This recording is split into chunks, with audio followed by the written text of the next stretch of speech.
வணக்கம். என்ன செய்தியை பார்க்க போறோம்னு கேட்டீங்கன்னா, அதிமுக இடத்தில் காங்கிரஸ், ராகுல் காந்தியின் மாஸ்டர் பிளான், அதிரடியாக மாறிய அரசியல் களம். என்னப்பா சொல்ற? செய்தியை நீ பார்க்கவே இல்லையா? உன்னுடைய கற்பனைக்கு அளவே இல்லையா? அதிமுக இடத்துல காங்கிரஸா?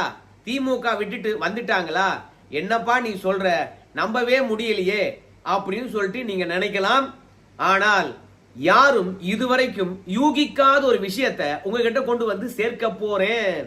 நிச்சயமா காங்கிரஸ் போட்டிருப்பது மாஸ்டர் பிளான் என்பதுல மாற்று கருத்தே கிடையாது. அதை பற்றி விரிவா பார்க்கறதுக்கு முன்பாக இதுவரைக்கும் நம்ம சேனல்ல நீங்க சப்ஸ்கிரைப் பண்ணலனா சப்ஸ்கிரைப் பண்ணிக்கங்க, கொஞ்சம் சப்போர்ட் பண்ணுங்க. இப்போ அதிமுக இடத்தில் காங்கிரஸா? இதை பற்றி சொல்லணும்னா ஒரே வரியில சொல்லிடலாம். அதை நான் உங்களுக்கு கடைசியில சொல்றேன். ஆனால் அது நிஜமாகுமா அப்படின்ற விஷயத்துக்கு பல ஆதாரங்களை தரணுமா இல்லையா? அதனால முதல்ல ஆதாரங்களை ஒவ்வொன்றா நான் சொல்லிக்கிட்டே வரேங்க. இப்போ திமுக மற்றும் அதிமுக இவங்க ரெண்டு பேரையும் பற்றியும் பேச வேண்டியதா இருக்கு. ஏன்னா திமுக அரசியலை பொறுத்த வரைக்கும் ரொம்ப வேகமா போகுது. அதிமுக அரசியலை பொறுத்த வரைக்கும் நகர கூட இல்லை, ஒரே இடத்துல இருப்பது போலதான் எனக்கு தெரியுதுங்க. இப்போ திமுக பொறுத்த வரைக்கும் எந்த இடத்துல இருக்குது அப்படின்னு பார்க்கும்போது, ஆட்சியை தக்க வைத்துக் கொள்ளணும் அப்படின்ற இடத்துல திமுக இருக்குது. அதிமுக எந்த இடத்துல இருக்குன்னு கேட்டீங்கன்னா, கட்சியை கட்டுக்கோப்பா வச்சுக்கணும் அந்த இடத்துல இருக்குது. இப்ப ஸ்டாலின் ஐயாவை பொறுத்த வரைக்கும் முதலமைச்சராக தொடரணும் அப்படின்னு ஆசைப்படுறாரு, அதற்காக பாடுபடுறாரு. எடப்பாடி பழனிசாமியை பொறுத்த வரைக்கும் நாம தான் அதிமுகவுக்கான தலைமை, அந்த இடத்தை விட்டுறக்கூடாது, அதற்காக அவரு போராடுகின்றார். திமுக பொறுத்த வரைக்கும் களத்தை கைப்பற்றி விட்டது, அதிமுக களத்தை கோட்டை விட்டு விட்டது. 5 ஆண்டு காலம் ஆட்சி நடத்தின பிறகும் திமுக களத்தை கைப்பற்றி இருக்கிறது. 5 ஆண்டு காலம் களத்தை தனக்கு சாதகமாக மாற்ற வேண்டிய அதிமுக கோட்டை விட்டு விட்டது என்றுதான் நாம சொல்லணுங்க. உண்மைதானா அப்படின்றத நம்ம கொஞ்சம் விரிவா பார்க்க வேண்டியதா இருக்குதுங்க. இப்போ திமுக பொறுத்த வரைக்கும் கூடுதல் பலத்துடன் தான் இருக்குது. என்ன பலம் இருக்கிறது? அவங்க ஆட்சியில் இருக்கின்றார்கள், அதிகார மையங்கள் இருக்கிறது, காவல்துறை இருக்கிறாங்க, அரசு அதிகாரிகள் இருக்கிறாங்க, உள்ளாட்சி பிரதிநிதிகள் இருக்கின்றார்கள், அதை தாண்டி சட்டமன்ற உறுப்பினர்கள், நாடாளுமன்ற உறுப்பினர்கள், அமைச்சர் பெருமக்கள் என்று சொல்லிட்டு பெரிய பரிவாரங்கள் இருக்கிறது, பணபலம் இருக்கிறது. ஏன்பா அதிமுக கிட்ட அதெல்லாம் இல்லை அப்படின்னு கேட்டீங்கன்னா, அவங்க சட்டமன்ற உறுப்பினர்கள் தான் இருக்கிறாங்க, பெருசா நாடாளுமன்ற உறுப்பினர் கிடையாது, உள்ளாட்சி பிரதிநிதிகளும் கிடையாது. உள்ளாட்சி பிரதிநிதிகள் இருந்தா கூட அவங்களுடைய பதவி காலம் முடிஞ்சு போச்சு, திமுக தேர்தலே நடத்தல. அதனால அதிகார அமைப்புகள் திமுக கிட்ட கொட்டி கிடக்குது, ஆனா அதிமுக கிட்ட அப்படி கிடையாது. அதனால ஒரு பேலன்ஸ் இல்ல. அதே மாதிரி திமுக பொறுத்த வரைக்கும் அசாமில் காங்கிரசுக்கு தேர்தலை சந்திப்பதற்காக நிதி கொடுக்கின்ற அளவுக்கு திமுக ரொம்ப பலமா இருக்குது. காங்கிரஸ் தேசிய கட்சி, அதுங்கிட்டே பணம் இல்ல. அசாம் தேர்தலை சந்திக்க திமுக கிட்ட இருந்து கட்சியிலிடம் வந்து பணம் வாங்கின்னு போகுது. அதிமுக எப்படி இருக்குது? அதிமுகவை பொறுத்த வரைக்கும் தன்னுடைய சொத்துக்களை அடகு வைத்து தேர்தலை சந்திக்கக்கூடிய நிலையில இருக்கிறது. அப்படி இல்லையா, பாஜக கிட்ட கடன் வாங்குகின்ற நிலையில தான் அதிமுக இருக்குது. இப்போ அதிமுக அதிக காலம் தமிழகத்தை ஆட்சி ஆண்டதா அல்லது திமுக அதிக காலம் ஆட்சி ஆண்டதா அப்படின்னு பாத்தீங்கன்னா, எனக்கு தெரிஞ்சு 23 ஆண்டு காலம் வந்து திமுக தமிழகத்தை ஆட்சி ஆண்டு, 32 ஆண்டு காலம் அதிமுக தமிழகத்தை ஆண்டு இருக்கிறது.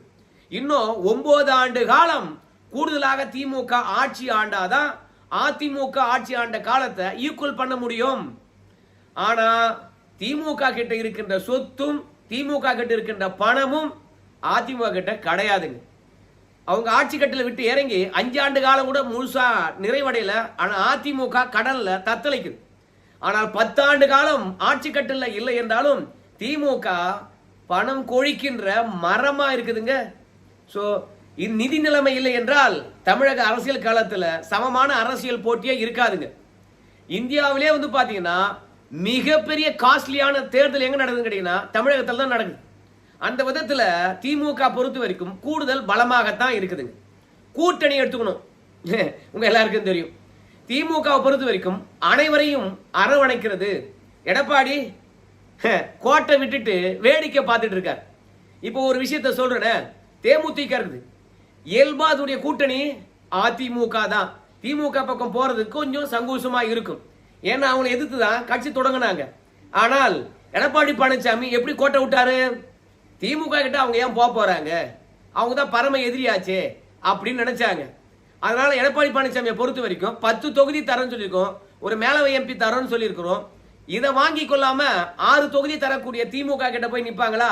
ஒரு மேலவை எம்பிக்காக 6 தொகுதியை ஏத்துக்குவாங்களா அப்படின்னு நினைச்சு நம்ம எடப்பாடி பழனிசாமி அமைதியா இருந்தார். ஆனால் 6 தொகுதியும் சம்மதிக்க வச்சு ஒரு மேலவை எம்பியும் கொடுத்து தேமுதிகவை திமுக கூட்டணியில சேர்த்துக்குச்சு. அப்போ தேமுதிக விருப்பப்படுவது எது என்ற விஷயம் எடப்பாடி பழனிசாமிக்கு தெரிந்திருந்தாலும் கொடுப்பதுக்கு கையில அந்த வஸ்து கிடையாது. சோ அதை கோட்டை விட்டுட்டார்.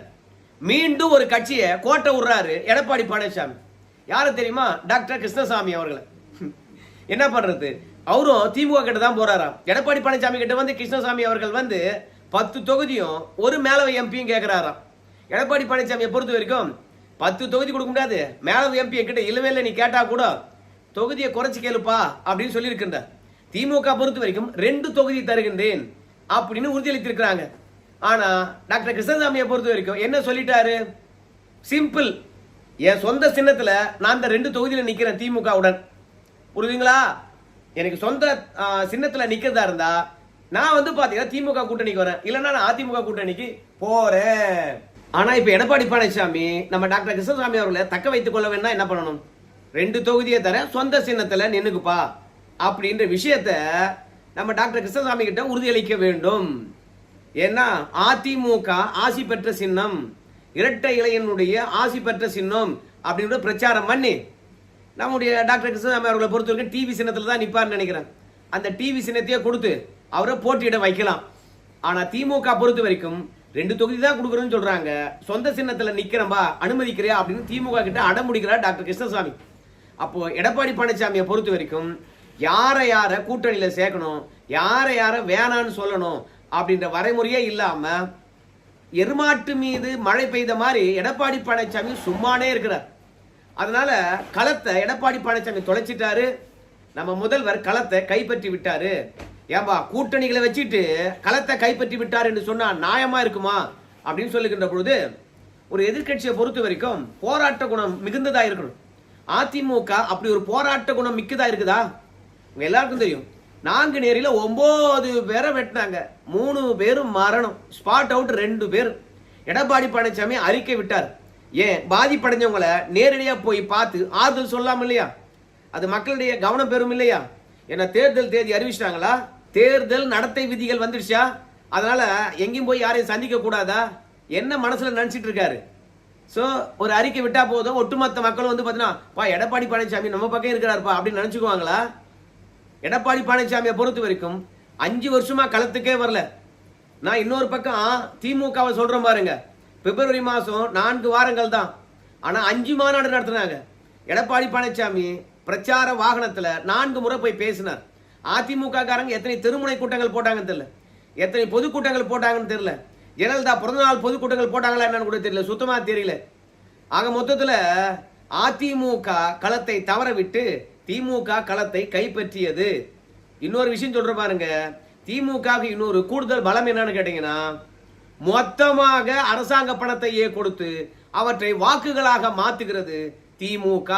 ஒன்னு நேரடியா பணம் கொடுக்கறாங்க, கூடுதலாக 2000 ரூபாய் கொடுக்குறோம், கூடுதலா 3000 ரூபாய் கொடுக்குறோம் அப்படின்னு பணங்களை வாரி இறக்குறாங்க. அது மட்டும் இல்லாம அரசாங்க வரி பணத்தை வச்சுக்கிட்டு திராவிட மாடல் ஆட்சி கொண்டு வந்த திட்டங்களை பார்த்தீங்களா அப்படின்னு சொல்லிவிட்டு விளம்பரமும் படுத்துறாங்க. ஒன்றாக சேர்ந்து வெல்லுவோம் என்று அரசு முத்திரையுடன் வந்து விளம்பரப்படுத்துறாங்க. சோ இப்படி தன்னை எல்லாவற்றிலும் முன்னிறுத்திக் கொள்ளுகின்ற திமுகவுக்கு இணை அதிமுகவா? அப்போ திமுக பொறுத்த வரைக்கும் 200 தொகுதி இலக்கு வச்சிருக்குது. அடிச்சிடுமா அப்படின்னு கேட்டீங்கன்னா, இப்ப இருக்கின்ற அதிமுக பாஜக கூட்டணியை ஒப்பிட்டு பார்க்கின்ற போது திமுகவும் அதன் கூட்டணி கட்சிகளும் நிச்சயமா களத்துல இறங்கி அடிச்சிடும். அப்படி அடிக்கின்ற போது கடந்த காலங்களில் 2011 என்ன ரிசல்ட் வந்ததோ அந்த ரிசல்ட் மீண்டும் திரும்புவதற்கான வாய்ப்பு இருக்கிறது. அது அதிமுகவுக்கு இல்ல, திமுகவுக்கு. அப்போ அதிமுக எதிர்கட்சி அந்தஸ்து இழக்கிறது.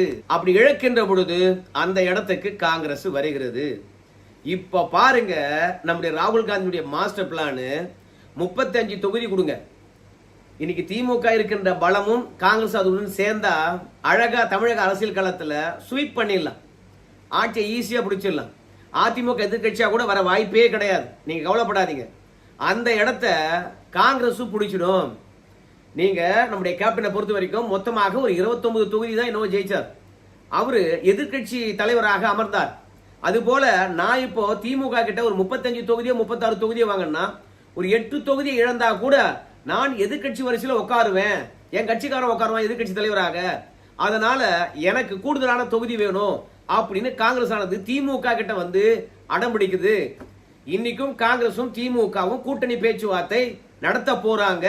டி.கே. இளங்கோவன் அவர்களை பொறுத்த வரைக்கும் நேத்து ப. சிதம்பரம், செல்வ பெருந்தகை எல்லாம் வந்து பேசினாங்க.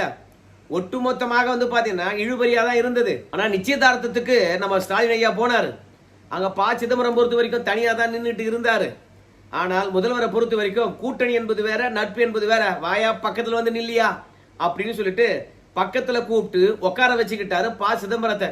சோ காங்கிரசுக்கும் திமுகவுக்கும் மீண்டும் ஒரு இணக்கமான சூழ்நிலைய முதல்வர் வந்து பாத்தீங்கன்னா செல்வ பெருந்தையுடைய மகளுடைய நிச்சயதார்த்தத்துல எல்லாவற்றையும் செய்து முடித்தார். சோ நீங்க பிரிந்து போக வேண்டாம், நீங்க என்ன சொல்றீங்களோ அதை நான் ஏத்துக்கிறேன், ஆனால் கொஞ்சம் குறைச்சிக்கங்க அப்படின்னு சொன்ன பிறகு மீண்டும் காங்கிரஸ் திமுக பேச்சுவார்த்தை நாளைக்கு தொடர்கிறது. தேமுதிகவுக்கு ஒரு ராஜ்யசபா சீட்டு கொடுத்துட்டாங்க. சுதீஷ் முகத்துல பார்க்கணுமே மிகப்பெரிய பிரகாசம்.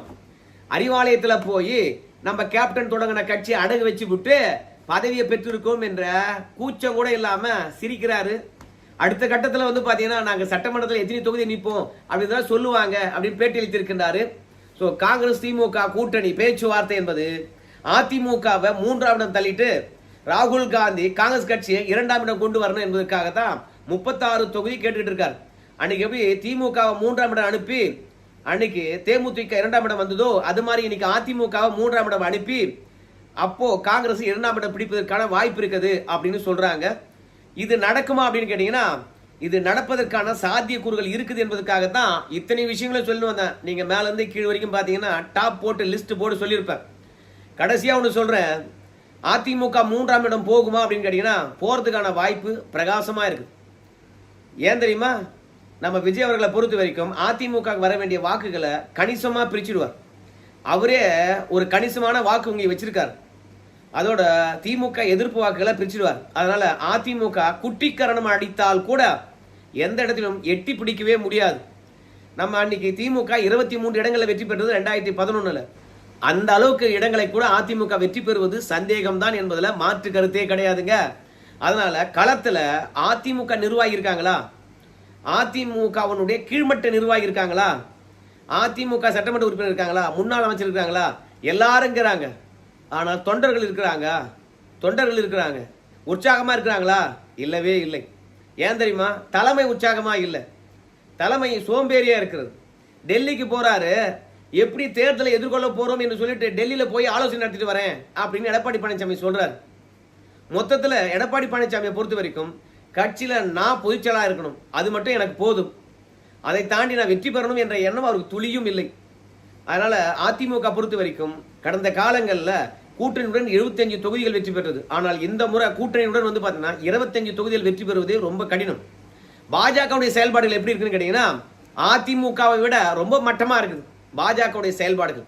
எல்லாரும் பத்திரிகைகளை பேட்டி கொடுத்துடலாமா, நாம பேசுகின்ற 20 நிமிஷம் பேட்டியை டிவிக்காரன் மொத்தமா ஒளிபரப்பு பண்ற மாதிரி டிவியில பேசிட்டு போறாங்க. களத்துல நம்மளால பார்க்க முடியும். தெருமுனை கூட்டங்கள் போடுறாங்க, தெருவில் வந்து எல்லாரும் பார்ப்பாங்க கேட்பாங்க அப்படின்னு சொல்லிட்டு காலம் மாறி போச்சு. அண்ணாமலை திருமண கூட்டங்கள்ல பேசிட்டு இருக்கிறார். அவர் எடுக்கின்ற முன்னெடுப்பு சூப்பரான முன்னெடுப்பு. ஆனால் அண்ணாமலை சொன்னாரு ஒரு பொன்னான வார்த்தை. என்ன வார்த்தைன்னு சொல்லுகின்ற போது, நான் வெற்றி பெற வேண்டும் என்றால் எந்த தொகுதியில நான் நிக்கிறேன் என்பதை பற்றி 2 மாசத்துக்கு முன்னாடியோ 1 மாசத்துக்கு முன்னாடியோ என்கிட்ட சொல்லிடு. களத்தை போய் நான் தான் ரெடி பண்ணணும். எனக்காக களம் தயாரா எப்போதும் இருந்ததே கிடையாது. அதே மாதிரி தான் இப்ப சொல்றேன், நான் அதிமுகவுக்கு களம் தயாரா இல்லை. அதை தயார் பண்ண வேண்டிய அதிமுகவினர் கோட்டை விட்டுட்டாங்க. அங்கங்க இருக்கக்கூடிய 1-2 அதிமுகவினர் கூட பேட்டி கொடுக்குறாங்க இல்லையா, ஒரு அறையில ஆலோசனை கூட்டம் நடத்துறாங்க. ஆனா களத்துக்கு வரல, மக்கள் பிரச்சனை பேசல. என்னை பொறுத்த வரைக்கும் அதிமுக கரைந்து போய்விட்டது. அந்த இடத்த காங்கிரஸ் பிடிக்க வேண்டும் என்பதற்காக திமுக கிட்ட வந்து பாத்தீங்கன்னா அதிக தொகுதியை கேட்குது. யோ குடுங்கயா, நான் எதிர்கட்சியா வந்து நிக்கிறேன் பாரியா, திமுக இன்னைக்கு அரசாங்க பணத்தை கொடுத்தே மக்களை கவர்ந்து இருக்கிறது. சும்மா அடிச்சு தூள் கிளப்பி வரலையா? எடப்பாடி பழனிசாமி பொங்கலுக்கு 2500 ரூபாய் கொடுத்தாரு. அதனால தான் 75 தொகுதியில் கைப்பற்றினார். ஆனா இன்னைக்கு நாம ஒவ்வொருத்தருக்கும் எக்ஸ்ட்ரா 2000 ரூபாய் கொடுக்குறோம் ஐயா. அப்படி இருக்கும்போது ஏன் நமக்கு பாத்தீங்கன்னா வாக்குகள் விழாது? நான் 2ஆம் இடம் வந்தே தீர்றேன் பாரியா அப்படின்னு சொல்லிட்டு அதிக தொகுதியில கேட்கறாங்க. நாளைக்கு பேச்சுவார்த்தையும் நடக்கிறது திமுக காங்கிரஸ் இடையில. அதனால ராகுல் காந்தியை பொறுத்த வரைக்கும் அதிமுக என்ற ஒரு மாபெரும் கழகமானது எதிர்கட்சி அந்தஸ்தை இழக்க போது அந்த இடத்துல நான் இருக்க போறேன் அப்படின்றதுக்காகவே திமுக கிட்ட அதிக தொகுதிகளை கேட்டுட்டு இருக்கின்றாராம். ராகுல் காந்தியுடைய கனவு கனவாக போகுமா இல்ல நினைவாகுமா என்ற விஷயத்த நீங்க சொல்லுங்க. நான் அரசியல் களத்துல பயணித்த வரைக்கும் சொல்றேன், ராகுல் காந்தியுடைய கனவு நினைவாவதற்கான வாய்ப்பு இருக்கிறது. அதிமுக அடுத்த தேர்தலில் இருந்தா பார்க்கலாம் அப்படின்னு தான் என்னுடைய எண்ணம். ஏன்னா அந்த அளவுக்கு மகா மட்டமாக எல்லா வேலையும் செய்யறாங்க. தொகுதி உடன்பாடில் இருந்து, பிரச்சாரத்தில் இருந்து, பணம் டிஸ்ட்ரிபியூட் பண்றதுல இருந்து, நிர்வாகி நியமனத்தில் இருந்து, அதே மாதிரி வாக்குச்சாவடி முகவர்கள் நியமிப்பதில் இருந்து, கீழ்மட்டத்தில் செயல்பாடுகள் வரைக்கும் மொத்தமாக முடங்கி போயிருக்கிறது.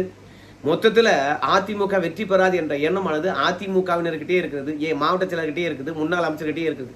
கட்டுக்கட்டா மூட்டையா கட்டி வச்சிருக்கின்ற பணங்களை கூட அதிமுக முன்னாள் அமைச்சர்களுக்கு இது வெளியே எடுக்க பயப்படுறாங்க. ஏன்னா செலவு பண்ணிட்டா தோக்க போறதுக்கு எதுக்கு செலவு பண்ணணும் என்பதனால அவங்க எடுத்து செலவு செய்ய தயங்குகின்றார்கள். அதனால அதிமுக பொறுத்த வரைக்கும் இந்த முறை அவருடைய வெற்றியை தவற விடுகிறது.